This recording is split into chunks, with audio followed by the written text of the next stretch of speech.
बिस्मिल्लाहिर्रहमानिर्रहीम। अस्सलाम वालेकुम। 6th क्लास, कैसे हैं स्टूडेंट्स? चलें बेटे उर्दू की बुक खोलें। हम लोग सबक नंबर 5 पढ़ रहे हैं। आज हम उसके सवाल नंबर 5 और सवाल नंबर 11 करेंगे। सवाल नंबर 3 है, अल्फाज के मुतरादिफ लिखने हैं। पहला लफ्ज़ है परचम, उसका मुतरादिफ है झंडा। अगला लफ्ज़ है सांझी, उसका मुतरादिफ क्या है? हमारे लफ्ज़ क्या है? मुश्तरका। चमन, बाग, गगन, मौज, राही, मुसाफिर, आन, पल। आगे है सवाल नंबर 11, अल्फाज के जुमले बनाने हैं। ये अल्फाज दिए गए हैं, ये 4 लफ्ज़ हैं। धारे, पहला लफ्ज़ है।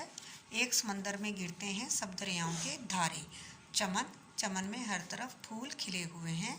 शबनम, सुबह सवेरे घास पर शबनम के कतरे मोतियों की मानित नज़र आते हैं। आन, उसने एक ही आन में खेल की काया पलट दी। आगे हम इसके बाद करेंगे सवाल नंबर 3। सवाल नंबर 3 है, नज़्म को सामने रखते हुए दुरुस्त जवाब की निशानदेही टिक से करेंगे। हम किसके साए तले एक हैं? आसमान, बादल, इस्लाम या परचम? किसके साए तले एक हैं? परचम। हम सब किसके मुसाफिर हैं? एक ही ट्रेन के, एक ही बस के, एक ही कश्ती के या एक ही जहाज़ के? एक ही कश्ती के।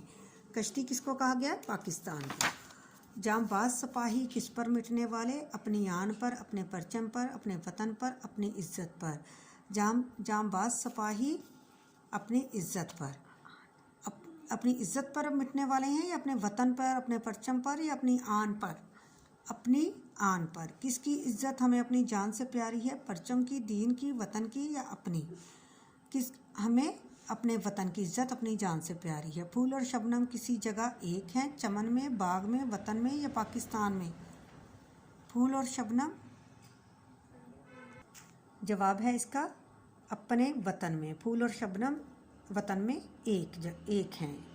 ठीक है, ठीक है बेटे, हमारी ये एक्सरसाइज मुकम्मल हुई और हम इंशाल्लाह अगले दिन जो है अपना अगला काम करेंगे। ओके, अल्लाह हाफिज़।